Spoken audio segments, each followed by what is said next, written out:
Hello, ನಿನ್ನೆ upload ಮಾಡಿರುವಂಥ ವೀಡಿಯೋದ continuation vlog ಆಗಿರುತ್ತೆ.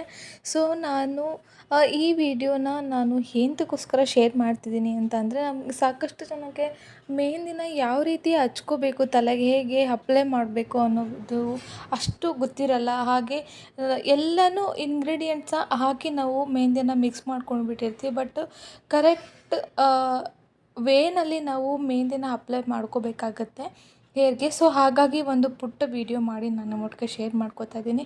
ಸೊ ಈ ಥರ ಮೆಹಂದಿನ ನಾವು ಮನೆಯಲ್ಲೇ ಮಾಡಿಕೊಂಡು ಹಚ್ಕೊಳ್ಳೋದ್ರಿಂದ ತುಂಬಾ ದಿನಗಳ ಕಾಲ, ಅಂದರೆ ಒಂದು 2-3 ಮಂತ್ಸ್ವರೆಗೂ ನಮಗೆ ಸೇಮ್ ಕಲರ್ ಹಾಗೇ ಇರುತ್ತೆ. ನಂತರ ನಾನು ಇದಕ್ಕೆ ಒಂದು 3 ಎಗ್ ಹಾಕಿರೋದ್ರಿಂದ ಇದಕ್ಕೆ ಸಾಕಷ್ಟು ನಮಗೆ ಪ್ರೋಟೀನ್ ಸಿಕ್ಬಿಡುತ್ತೆ ಕೂದಲಿಗೆ. ಹಾಗೆ ಬೀಟ್ರೂಟು, ಕಾಫಿ ಪೌಡರ್ ಹಾಕಿರೋದ್ರಿಂದ ನಮಗೆ ಒಳ್ಳೆ ಕಲರ್ ಕಾಣಿಸುತ್ತೆ. ಬಿಸಿಲಲ್ಲಿ ಹೋಗಿರ್ಬೋದು ಅಥವಾ ನೆರಳಲ್ಲಾದ್ರೂ ನಮಗೆ ಒಳ್ಳೆ ಕಲರ್ ಸಿಗುತ್ತೆ. ಹಾಗಾಗಿ ನಾನು ಇವೆರಡು ಕಾಫಿ ಪೌಡರ್ ಹಾಗೆ ಬೀಟ್ರೂಟ್ ಜ್ಯೂಸನ್ನ ಆ್ಯಡ್ ಮಾಡ್ಕೊಂಡಿದ್ದೀನಿ.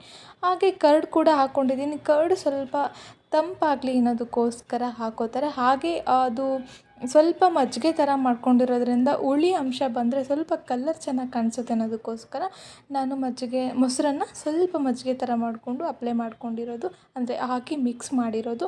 ಸೊ ನಾನು ವಿಡಿಯೋ ಮಾಡ್ಕೊಳ್ಳುವಾಗ ನನ್ನ ಮಗ ವಿಡಿಯೋ ನೋಡೋದು, ಅಂದರೆ ಮೊಬೈಲ್ನ ನೋಡೋದು, ನನ್ನ ಜೊತೆ ಆಟ ಆಡೋದು ಹೀಗೆ ಮಾಡ್ತಾಯಿದ್ದ. ಮೊಬೈಲ್ ಬೀಳಿಸೋದು ಮತ್ತು ತೆಗೆದಿಡೋದು ಈ ಥರ ತರಲೆ ಮಾಡ್ತಾಯಿದ್ದ. ಹೋಲ್ ಹೇರ್ಗೆ ನಾವು ಮೆಹಂದಿ ಅಪ್ಲೈ ಮಾಡಿದ ನಂತರ ಒಂದು 3-4 ಅವರ್ಸ್ ಇದನ್ನು ಹಾಗೆ ಡ್ರೈ ಆಗೋದಕ್ಕೆ ಬಿಡಬೇಕು.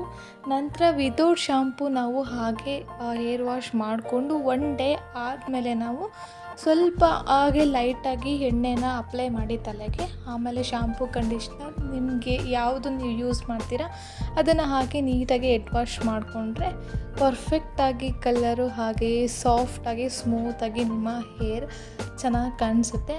ಸೊ ಇದನ್ನು ಯಾರಾದರೂ ಹೊಸದಾಗಿ ಟ್ರೈ ಮಾಡ್ತಿದ್ದರು, ಪ್ಲೀಸ್ ಟ್ರೈ ಮಾಡಿ. ಹಾಗೆ ಹೇಗಿತ್ತು ಅನ್ನೋದನ್ನು ಕಮೆಂಟ್ ಸೆಕ್ಷನಲ್ಲಿ ತಿಳಿಸಿ. Thank you.